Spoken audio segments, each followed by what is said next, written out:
Hello there. Before we get into the chat with Ian, I just want to explain what's going on here. So this is from Gamescom 2025. This was about a week ago now, and this footage is super scuffed. So the audio is pretty bad. The video is not ideal. It was just recorded wrong. There is HD footage out there that Blizzard have somewhere. It hasn't been sent over. We're not really sure what's going on with it at the moment. But if I do receive that footage, I will put it up on this channel if I'm allowed to. But for now, you can have this version. You could get all your information out of it. The audio is okay, I guess. Soul So Breezy, shout out to you for trying to fix the audio. It's a lot better than it was, I'll give you that. So yeah, guys, enjoy the Fireside chat with Ian. Apologies for the quality. Hopefully it's a little bit watchable, and keep an eye out for the proper footage. Hopefully we do get it eventually, and I'll throw it up on the channel. But yeah, enjoy. He's a little bit nervous for Mr. GM, just all like a whisper. You're doing so great. Here's Mr. GM.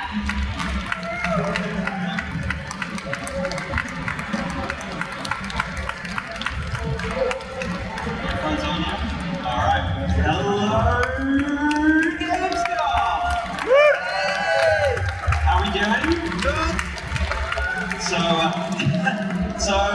I'm going to be here for the next 45 minutes chatting to Ian Hazzikostas about Midnight and all the questions that everyone keeps sending me on social media.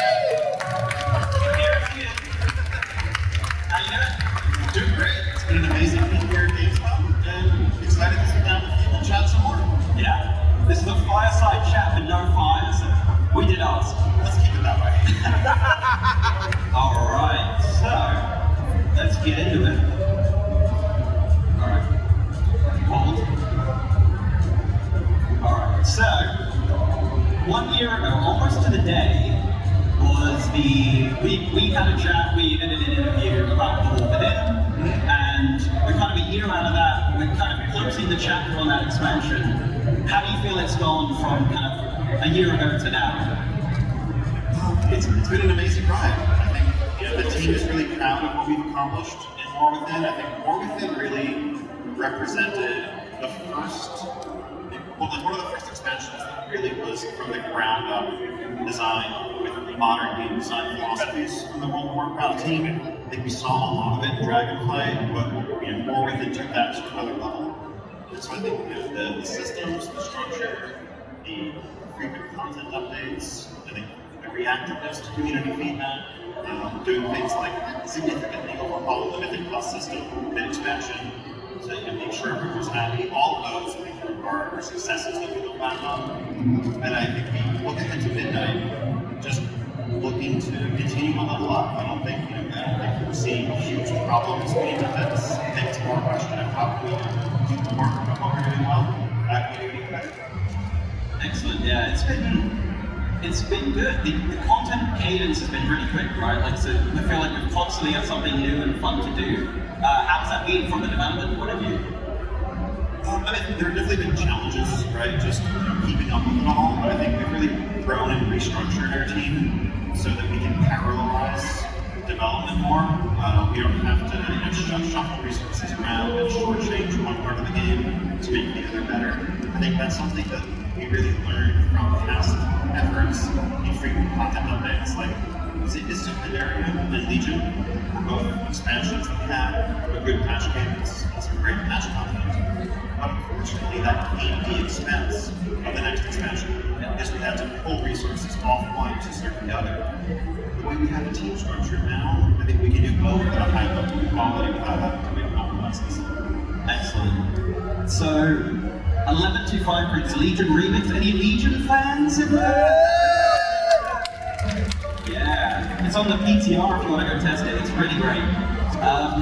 So it brings in a ton of features, which is awesome. Great to see artifact weapons back in the tree and everything like that, kind of a remix format. One of the kind of big features for me that I find really enjoyable is the idea of a world tier, where the outside world becomes more difficulty creates more rewards and things like that. Is that something we could potentially see in the future of the kind of regular game, would you say? I think some form of it is something that we could see in the future. We don't have specific plans for Midnight at launch, but I think we're going to be looking closely and trying to assess the results of this experiment. I think something self-contained and something that'll last for a few months, like a remix, is a great place for us to experiment with ideas. outdoor world, the reality is, after the first couple of weeks of the season, especially once everyone has epic gear, is pretty trivial, and that's a shame. And I think something like the Crest system at Midnight is an example of efforts to add a layer of depth and potentially a little bit of challenge to the outdoor world for those who want it. And if we can come up with a more comprehensive way to do that, like these world tiers, I think that could be huge for the game going forward. Fantastic. World tiers confirmed at some point. So kind of the final thing on the wall within, we obviously have one more patch beyond at level 2.5, which brings in early access to housing, it brings in the new player experience and everything like that. Is there anything else you want to talk about with 11.2.5 being like the kind of final patch of the war within?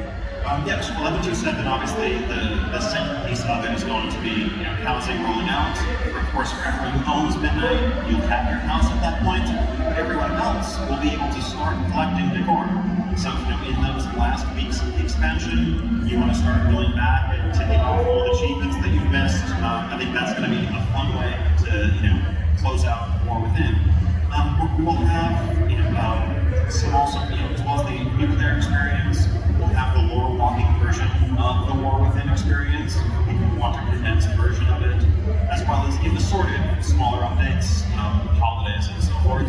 But I think the centerpiece really is Hazzikostas. Excellent. Alright, well, you mentioned it, so wall walking. One of my favorite new features of just World of Warcraft in general, being able to relive those experiences, but also having some extra content as well, really telling the story in a really good way. What can you tell us about what is coming for lore walking as we kind of expand that system? I think the next big thing that we're doing that's a riff on lore walking is this War Within kind of catch-up, condensed experience. But I think we're really happy with how lore walking has played out recently, learning lessons from that, and there's a ton of new stories we want to tell going forward, or I guess old stories, as the case may be. I think it's a great way of really repackaging the rest of the content that's out there and making sure that no matter what era of WoW you're joining in, you can get those fundamentals and experience the stories that have been told over the years. Excellent, thank you. So one thing that was kind of semi-spoken about a couple of months ago in a couple of press interviews and things like that is the idea of a stat squish coming at Midnight. Now we're now in the 700s item levels, so we're kind of getting towards that legion level. Is there any more details you can give regarding a stat squish in Midnight? Yes, I think numbers are definitely pretty huge. I think I was just watching Dimensi's stream earlier. The casters are talking about how he's down to only 3 billion health remaining. It's awesome. So yes, we are doing a stat squish and a squish at Midnight. Levels are not changing, levels are still going to be 80 to 90.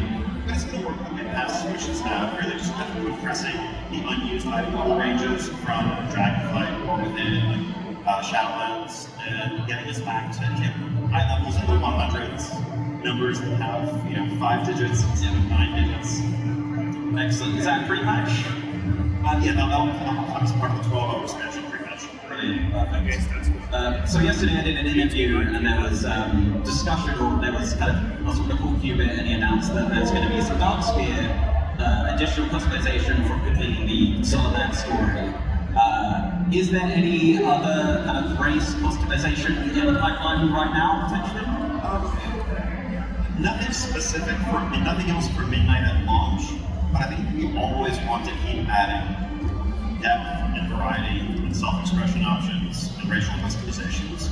I think especially where the story suits it. So as we, visit homelands or engage with particular cultures, that's a great time to unlock new options and something we're going to keep doing down the line. Brilliant, thank you. So another feature that was kind of announced for Midnight is Void Elf Demon Hunters. Any Void Elf fans? Hey, look at them. 5 of them. So we're getting Void Elf Demon Hunters. Can you tell me a bit about how you unlock them and what their starting experience will look like?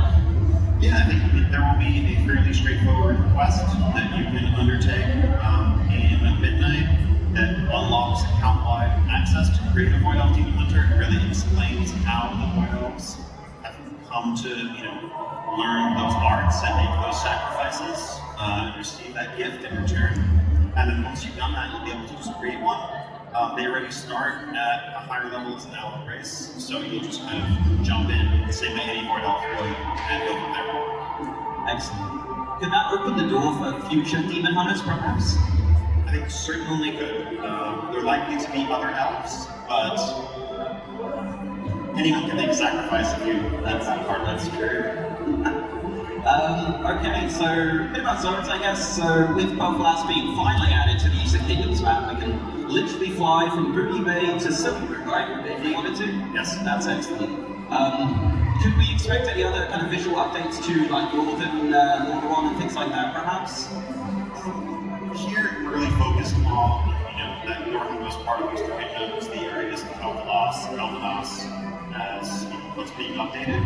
But I think it's been really exciting for us to see the reception to it, and it's encouraging. I mean, if I'll be perfectly honest, there was a part of me when we decided to do this for Midnight that was worried.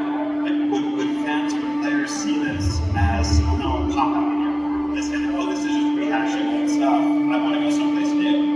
But I think seeing the reactions to fully realize Elm's glory, Eversong, and so forth, I think are really encouraging, and we're going to look for opportunities to take a similar approach to the other fan favorite zones. Yeah, it really hits that nostalgic feel rather than the Burning Crusade. It's really great to see it, like really high fidelity and things like that. The B-roll that we've seen is amazing. Kind of sticking with quel'thas, there's been some talk in the community about Silvermoon, and it's a walled city, of course, still is. There is some concerns from Alliance players in regards to how much space they're actually going to have in this city. So could you tell gamescom and the world how the Alliance is going to be using it? Silvermoon is a very large city. The majority of the city is going to be accessible to both factions. But at the end of the day, when you have the armies of the Void and Xalatath outside the gates, you're going to accept all the help you can get, whether you're Horde, Alliance, or whatever. And of course, for gameplay reasons, we need everybody to be able to move around the city. But there are sections of the city that remain certainly Horde only, and that's the traditions, the history of the city. There are those who live there who don't take too kindly to the Alliance being present, but the majority of the place will be cross-cultural. Okay, excellent. Hopefully that calms people down. So in the War Within we had World Quest, we had the special assignment World Quest, so essentially kind of like an emissary system of sorts that we saw in Legion originally. Is this something we're going to continue to see in Midnight? I think so currently. We may iterate on that as we get into beta and we're testing our endgame loop. But I think that we always want some kind of structure or wrapper for World Quests, whether that was emissaries in the past or these in War Within, and it feels like a pretty natural way to do it. Excellent. So one thing that's kind of I've not heard a ton about, I'd like to hear I'd like to hear more about, I suppose, is like Renown and Reputations in Midnight. So obviously we have 4 zones, presumably 4 Renowns. Can you tell us a bit about like what is coming in regards to that? Yeah, I think in the Systems and Features panel we had earlier, Paul ran through several features of the Renowns that you're going to be working with. I think we're happy with the Renown system as it currently exists. Really, it's just reputation level up with a lot more granularity, much clearer UI to let you know what you're working towards, what you're going to earn every step of the way. And I think a variety of activities in a given zone, Renown is a good way to deliver rewards and track progress towards them. I think the way in which you earn Renown from zone to zone, you want to keep varied and thematic, so you variety of your experience. Okay, brilliant. Yeah, because there's like lots of new like new world events and stuff like that. I spoke about yesterday, which sound extremely exciting. So I want to talk about delves. I'm a delve enjoyer. I bet some people in the crowd are also delve enjoyers. Fantastic content, honestly. As someone who doesn't really read that often, it has been a joy, and I've got the highest item level I've ever got in World of Warcraft, I think, by myself. So shout out to delves. So we're now an expansion into delves, obviously in evergreen content. They've evolved a lot over the course of the War Within. I guess the question is like, how do you feel about how delves have gone, from the start, and can we expect any kind of system changes to them going into Midnight? We're incredibly happy with delves, and I see them as one of the great successes of War Within. I think it's no secret that over the years we've tried past experiments with small group or solo content that haven't necessarily landed in the same way, and I think this one is here to stay. I was here doing the signing earlier, and one of the people I was signing a poster for said, like, I just want to tell you, I'm probably the only person who enjoys them, but I really love elves. And I'm sitting there thinking, like, actually there's millions of you, buddy. Because really, it's for all the focus that is often put on high-end Mythic Plus or competitive rating, I think the majority of the players in World of Warcraft are looking for challenges that they can pursue on their own. As part of this vast world, and often on their own. I think Delves really scratch that edge. In terms of Midnight, of course, we're preparing forward. We have 10 exciting new ones coming. Several new settings for them. 2 of our Delves are going to be outdoors, places where you can mount, which will add a different dimension to exploring them. But really, I don't think we have any specific systemic changes in mind right now. I mean, after all, War Within Season 3 basically just kicked off a week and a half ago. And I think when it comes to a system like Delves, really we're iterating season over season. So I think Season 3 reflects some of the things we learned from Season 2. And we're going to be paying close attention over the next couple of months. And that will inform through the systems layer of Delves going into Midnight. Right now we can focus on just building up the content and the enemies, but the way it all fits together, that's going to be a product of what we learned from the community in the months ahead. Excellent. I like the idea of like different settings for Delves, right? So it might start off as caves and now it's opening up, like excavation site 9, which is a whole free-flowing and things like that. So I look forward to seeing that in Alpha, and for sure. I guess sticking with Delves, obviously we're going to be leaving our beloved War Within Delves behind when we move off of Khazad into quel'thas. What will become of those Delves? Will we see Bran again? We haven't 100% nailed this down, but my assumption would be that just as old dungeons remain accessible, the old Delves will remain accessible.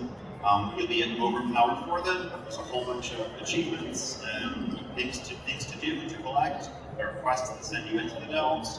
All of those should remain accessible, and still just be old level content. Brilliant. Actually, speaking of dungeons, I guess we'll move into the little dungeon section I've got here.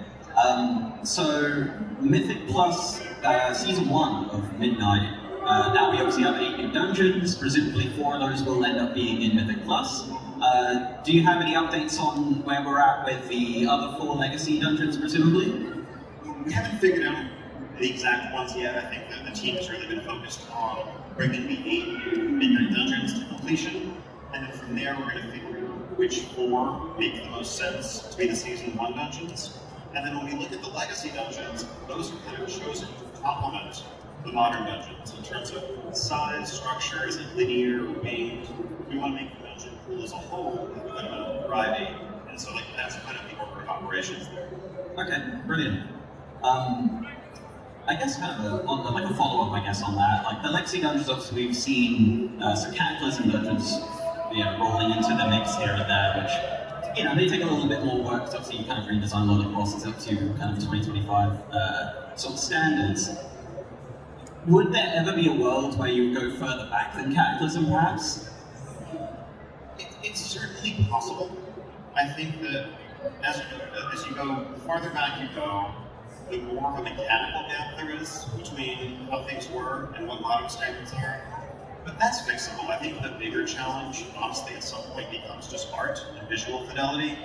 And it gets to be a little bit odd if you're a player coming to World of Warcraft today and queuing up for a dungeon or getting a key and going into something that feels like it literally was built almost 20 years ago. And so there's probably a line there that we're not going to cross. Yeah, completely understandable, I guess. Rolling into like a Ramparts when you've just come out of like this incredible looking quel'thas, and perhaps it's a little weird. I guess moving on from still on dungeons, so 1107 brought in pre-made LFG groups, so we could queue up for like rogue dungeons and things if we were sort of like cross-faction, right? So for alliance support. Do you have any updates in regards to like opening that up for just like freely queuing, like through pre-made activities cross-faction? Nope, nothing to announce right now. No command changes there. I think that our philosophy remains that by default, Horde and Alliance are not on friendly terms. And if you're a horde player, you should generally be playing with and grouping with horde players, and the alliance are unfriendly. And of course, if you have real-life friends, if you have a pre-made group, you're in a guild, you can choose to cross those lines. But the horde alliance by default are still in conflict. I think where we allow cross-faction play, it's generally to help solve social issues. If you have cross-faction friends and you want to play together, or if you want to make it easier to find mythic dungeon groups without having a faction change, that's one thing. But when it comes to randomly queuing for a rogue dungeon, ultimately that is an experience that's accessible to everyone, regardless of your faction, and there's no barrier just because you're solo. And so the need is great to justify setting aside the war concerns of the world of faction environment. Okay, that's fine. Yeah. Gearing in Midnight. So I think in Dragonflight it was the introduction of like flight stones back then, turned into Valorstones and Crest and things like that. I feel like it's been a good system in regards to just how easy it is to upgrade everything and kind of get up to level of sorts. Is this something we can see continue into Midnight and beyond, perhaps? I think the upgrade system is definitely continuing forward into Midnight. That said, I think it's not without its flaws, and we're definitely looking at ways in which it could be streamlined further. But I think from a systems design perspective, it does a great job of giving everyone at every level of gameplay a clear, deterministic path towards upgrading their gear. It doesn't just rely on lucky drops and RNG there. Getting steadily stronger over the course of the season, I think has a lot of benefits all around.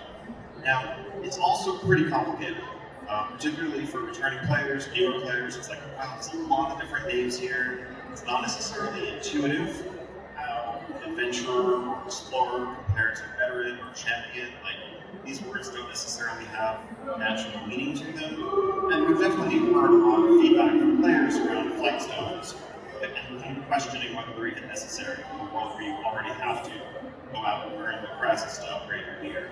So I think the team is taking a look at several of those aspects of the system. We don't have any exact changes to announce right now, but as we get into beta and we're kind of testing the in-game gearing loop, I would expect to see some differences to how it was in World War. Brilliant, thank you for that. Hey, look at yes! CLA of Valorstones. Housing is coming in 11.27 before the end of the year, you said, right? Indeed. That is extremely exciting. So it is early access to housing. I presume the actual full launch is in pre-patch? Yes. Yeah. So yes, in the 12.0 expansion pre-patch, there'll be more there. The way I would view it is in 11.27, the neighborhoods will exist, and you will be able to, if you own Midnight, claim a house in each faction neighborhood and begin decorating it and upgrading it and all of that. But the neighborhoods themselves are going to eventually have much more in the way of activities and events and endeavors to pursue. Those aren't going to be available yet in 11.27. Those are a Midnight system. Really, the goal of 11.27 housing is just to give you all a head start on collecting decor, decorating your house, and getting to really play with the creative expression side of the system. I think we understand that at expansion launch, it can be potentially awkward if you're being, on the one hand, pulled towards the new zones and the new content in Midnight. You want to do those zones, you want to run dungeons, you want to gear up. But then also housing is there asking you to go revisit a bunch of old content to collect decor. Let's give players a chance to do that a couple of months ahead of time and just enjoy the system. Excellent. So basically you're saying in 11.27 we're going to make our house, but also be out running all dungeons and going out in the world to find all the sort of decor, right, for our house. Exactly. Actually, I had a kind of a follow-up on the decor thing. Is will we have some base decor, or are we literally starting from zero and then we're going to go get like Onyxia's head? You will have several dozen pieces of base decor that are available to decorate your house. Like, the instant you walk into your house, you can start playing with the system. But then, of course, you're probably going to want some cooler things, and that's what's going to lead you into our confession system, into content, old reputations, and new reputations, and just kind of a cross-section of all the content WoW has to offer. Amazing. That's incredible. So, and I'm guessing that's what account-bound as well, war-bound, everything's like it's you to collect what something on one character is across the whole account, right? Yes, your house is owned by your entire warband, and that includes characters of both factions. So if you have a house in the Alliance neighborhood outside of Strongman, your horde characters can port to that too and use it freely because it's your warband's house. We want to make sure that convenience and again that sense of shared ownership is foremost. Excellent. That's actually kind of a segue into what I was going to ask, the kind of final thing on neighborhoods. So obviously cross-faction guilds is now a thing. How would a neighborhood work when you have like a specific like cross-faction guild neighborhood? Are we having Horde Alliance houses in there? Like what's the kind of thinking with that? Exactly that way. So there are going to be 3 types of neighborhoods. There are the default public neighborhoods, where if you are just, you are making a house, you will be in a neighborhood with 49 other plots that are random other people from your server or connected servers, and that's the neighborhood. Those will generally be same faction homes. That's where it is. But you can have a private neighborhood that's kind of a charter with a fixed group of friends. Or what we think would be the most common is guild neighborhoods, where that can scale past 50. You can have multiple kind of shards of the same neighborhood as needed. And there, any member of the guild can have a plot in that space. Doesn't matter if it's a cross-faction guild. You can, the guild leader though will have to choose whether your guild neighborhood is going to be based in Stormwind or in Orkney. That is the one aspect. But then once it's there, anyone can move in and settle. Okay. I do have a follow-up on that actually, what I kind of thought about was, where are they in the world? Are they a physical location that you kind of walk into? Is there a teleport, a portal? Like, how is that going to work? Current thinking is that there's a portal off of Orgrimmar and Stormwind, and then once you're there, it's a very expansive, outdoor feeling space. You can fly around these spaces. We really kind of, they're sort of constructed spaces that try to combine several of the biomes around the area. So like the Horde neighborhood, for example, has some sections that look and feel like Durotar, some sections that look and feel like Ashara, some that are more like coastal beachfront. And so that you can kind of pick the vibe that you want as you decide which plot you're going to pick for your house. That's awesome. Is there going to be NPCs there, like creatures running around?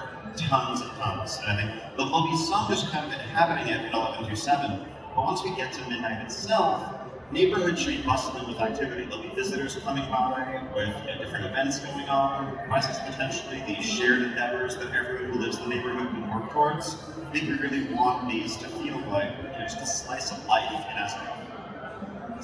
I'm looking forward to that for sure. Kind of a final thing on housing I just had a thought on. So, it's an evergreen feature of the game. If someone was to join World of Warcraft in Midnight but didn't own Midnight, could they build a house? So having a house requires owning Midnight. It's an expansion feature. But anyone, even if you don't own the expansion, can begin collecting Decor and make progress in that aspect of the system. And that's true in 11.2.7 also. So even if you don't own Midnight yet, everyone in 11.2.7 will be able to, go get retroactive awards from achievements you already may have. You can go out and start building your collection, so that when you eventually do have a house, it's all there for you to play with. Excellent. Is there any interesting sources of Decor, like obviously the kind of standard ones, achievements, vendors, and things like that? Is there any other kind of out there ones like secrets and things like that? I mean, if they're secret, I can't tell you, right? That's true. That's true. The secret finding Discord, you have to find them for me. Philosophically, though, I mean, we see this is very similar to existing cosmetics. There should be a wide range of sources for these. I think one thing I will say philosophically, we recognize this is not a power system. This is about creativity and expression. While there will be decor that comes from very skill-intensive accomplishments, those are going to be positioned more as trophies, right? You may have some banner that you can hang on your wall if you achieve a certain title in Mythic Plus, but things that just feel like natural elements of a given culture should be pretty broadly available. If there's a bookcase that you want, you shouldn't have to clear a raid to get that bookcase. And so that's being mindful of that when figuring out what comes from it. Okay, so you don't have to go into Stormwind and click the bookcase, the book on the fourth shelf 3 times, and do a spin and then get it. I guess the final thing, professions. So we've kind of seen an evolution of professions kind of from Dragonflight going into War Within. Is there anything you want to talk about in regards to professions in Midnight? Sure. I think the general structure of professions is being carried forward from War Within to Midnight, just as it was from Dragonflight to War Within. That said, I think reflecting on the state of professions today, I think there's definitely room for improvement. In Dragonflight, when we overhauled professions, one of our major goals was really to add a level of depth to professions that previously have been lacking. So that if you're someone who really wanted to dedicate your character's identity to being a crafter, you wanted to become a great blacksmith, a great tailor, you could put a lot of time and progression into that and be special, right? You can be the person that everyone on your server is hitting up with work orders. And I think that aspect of the system has played out, and it's been really cool to see. The other goal that we had was to make professions relevant to nearly everyone. Even if you weren't yourself a crafter, you should want to engage in that ecosystem. We also accomplished that.